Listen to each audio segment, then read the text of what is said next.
আগে তো আমার নিজেরই পড়ালেখা বন্ধ হয়ে যাচ্ছিল, এখন আমি নিজেই অনেক বাচ্চাদেরকে পড়াই। আমার বাল্যবিবাহের জন্য বন্ধ হয়ে যাচ্ছিল, এখন আমি নিজেদের অনেক বাচ্চাদেরকে পড়াচ্ছি। জীবনটা কিন্তু পাল্টে গেল না? মানে একসময় তোমার বিয়ে হয়ে যাচ্ছিল আর এখন তুমি অনেক অবহেলিত শিশুকে পড়াচ্ছ। জি জি এবং ফ্রিতে পড়াচ্ছ। জি, এছাড়াও আমাদের এলাকাটাও পাল্টে গিয়েছে। যেমন আমাদের এলাকায় আগে রাস্তাঘাট ছিল না, রাস্তাঘাট হয়েছে।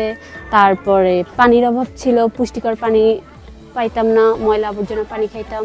তো এখন ওইটাও পরিবর্তন হয়ে গেছে, একটা ডিপ বসাইছে। এছাড়াও আমাদের যে ময়লা আবর্জনার জন্য ডাস্টবিন বসাইছে। জি হ্যাঁ, ডাস্টবিনগুলো বসাইছে। তাছাড়াও নালার কোনো ব্যবস্থা ছিল না, ওপেনলি সব যাওয়া আসা। পানির ট্যাঙ্কিও কিন্তু দেখেছি, একটা বিশাল বড় পানি। জি জি জি, এছাড়াও ওই যে নালার ব্যাপারটা, ওখান থেকে আমাদের বাথরুমের ময়লাগুলো যাইতো, যার কারণে এখন ডিভার্স একটা ফিল্টারিং এর ব্যবস্থা করা হয়েছে। ওখানে সবার বাসার থেকে বাথরুমের ময়লাগুলো ওখানে যায়, এখন আর জিলে যায় না ওই ময়লাগুলো, যার কারণে জিলের পানিও এখন নিরাপদ।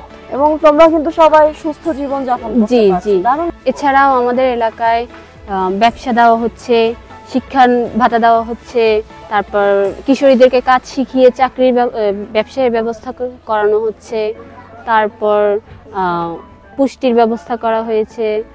আর এভাবে আরও অনেকের যাদের বাথরুম নাই তাদেরকে টয়লেট, গোসলখানা এগুলো সব দেওয়া হয়েছে। আবার অনেকের আছে যে একদমই ঘর থাকার মতো ঘর নাই, তাদেরকে লোন দিয়ে মানে সহায়তা করে ঘর তোলার সহযোগিতা করেছে।